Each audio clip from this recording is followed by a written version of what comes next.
जय माता दी। क्या आपने नवरात्रि के 9 दिनों में छिपे हुए असली पावर कोड्स को डिकोड किया है? अगर आपका कुछ भी मिस हो गया है तो मेरा ये वीडियो आपकी लाइफ बदल सकता है।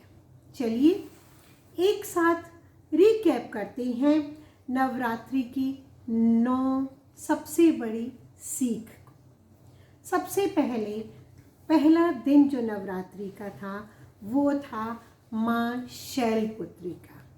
माँ शैलपुत्री का जो कीवर्ड है, पावरफुल कीवर्ड जो है वो होता है दृढ़ता, यानी कि डिटर्मिनेशन।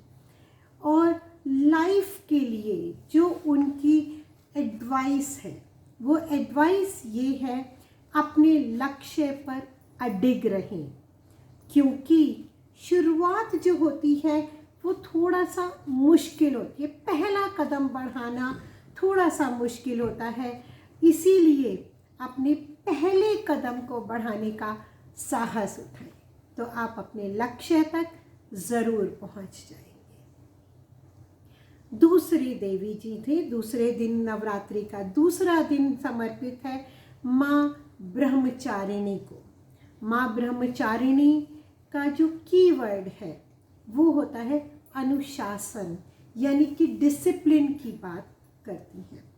सफलता जो है लाइफ के लिए जो एडवाइस माँ ब्रह्मचारिणी देती हैं वो कहती हैं कि कोई भी सफलता जो है कोई चमत्कार नहीं है, चुटकियों में नहीं हो जाता है कोई भी काम, लेकिन उसके लिए होता क्या है, आपको डेली छोटा छोटा सा काम करना होता है, थोड़ा थोड़ा सा अपने अंदर चेंजेस लाने होते हैं, सुधार करना होता है, तभी आप एक बड़े रिजल्ट तक पहुंच पाते हैं।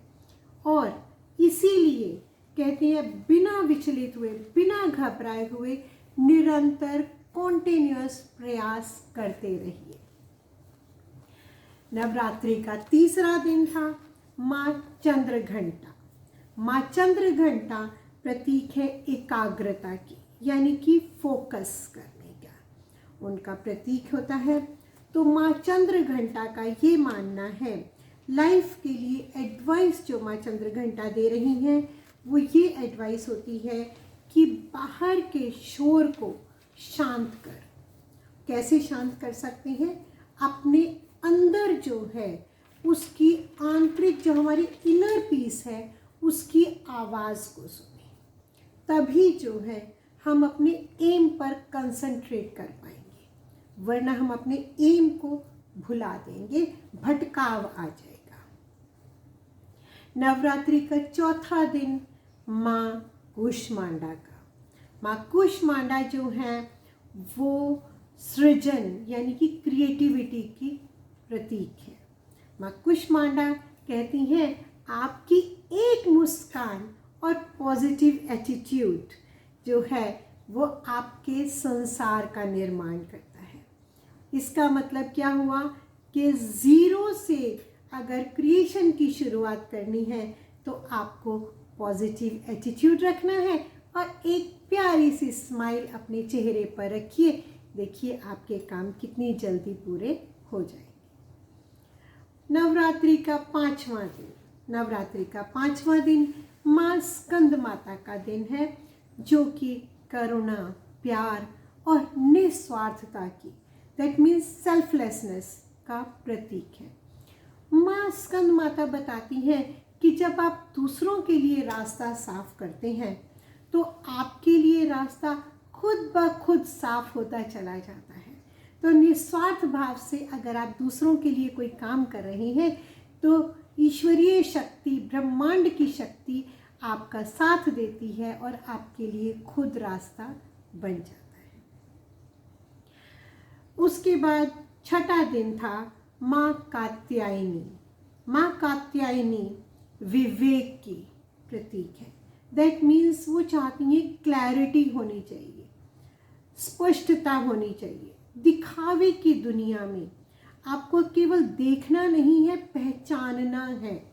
तो दिखावे की दुनिया में जब हम रियलिटी को पहचानते हैं, दिखावे की पूरा जो वर्ड चल रहा है उसमें सच्चाई को ढूंढ करके निकालना ही समझदारी मानी जाती है।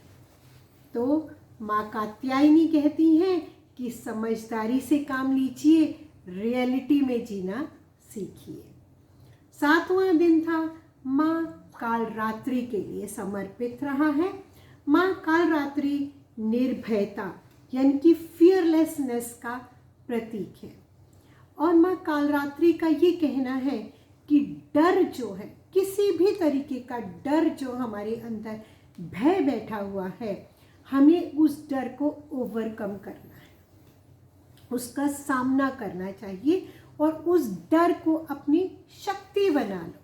जब हम उस डर को अपनी शक्ति बना लेते हैं तो हम स्पिरिचुअली स्ट्रांग होकर के और उस डर का सामना करते हुए प्रकाश की किरण की तरह चमकने लगता है और वो अंधेरे की तरह से नेगेटिविटी जो है हमारा कुछ भी नहीं बिगाड़ पाती। नवरात्रि का 8वां दिन समर्पित था माँ महागौरी को। माँ महागौरी जो है वो पवित्रता यानी कि प्योरिटी और इंटेग्रिटी का प्रतीक रही है। सादा जीवन उच्च विचार, इसको तो हम सभी मानते हैं, यानी कि जब आपके विचारों में सादगी होगी, दिल में ईमानदारी होगी, तभी जो है आप अपने किसी भी एम को पा सकते हैं। और दिल की सच्चाई और ईमानदारी ही आपकी असली ब्यूटी है, वो आपकी सही में सुंदरता को बयान करता है। नवरात्रि का 9वां दिन माँ सिद्धिदात्री का दिन, जो कि पूर्णता यानी कि कंप्लीशन और मैनिफेस्टेशन का दिन है। आप अपने यहाँ पर उनका लाइफ को एडवाइस माँ सिद्धिदात्री की ये है, अपने ऊपर पूरा भरोसा रखिए, क्योंकि आप में ही वो सब कुछ है जिसे आप पाना चाहते हैं। इसके लिए आपको करना क्या है, अपने विजन को क्लियर रखिए, क्लैरिटी रखिए और परफेक्ट रखिए अपने विजन को, उसमें रियलिटी का पुट डालिए। अगर आपका एम क्लियर है, विजन क्लियर है, रियल है, तो ही आप सफलता को प्राप्त कर सकते हैं। तो इस तरह से नवरात्रि के 9 दिनों में मैंने आपको 9 देवियों के 9 पावरफुल कीवर्ड्स और रियल लाइफ में उनकी एडवाइस को भी बताया है। तो ये 9 दिन जो थे, नवरात्रि के 9 दिन की पूजा, ये अपने आप का ही बेटर वर्जन देखने के लिए भी ये दिन माने जा रहे थे। आपकी नवरात्रि के ये 9 दिनों में क्या बेस्ट लर्निंग रही है? जो भी आपके कीवर्ड्स, बेस्ट आपको कीवर्ड रहा हो लर्निंग के लिए, कमेंट में उसी कीवर्ड को लिखिए कि ये मेरी बेस्ट लर्निंग रही है। और हाँ, अगर इन्हीं नवरात्रि के दिनों के बारे में गहराई से जानना चाहते हैं तो मेरी नवरात्रि सीरीज़ को देखिए, सब्सक्राइब करना नहीं भूलिएगा। शुभ नवरात्रि और रामनवमी की आपको हार्दिक शुभकामनाएं। धन्यवाद।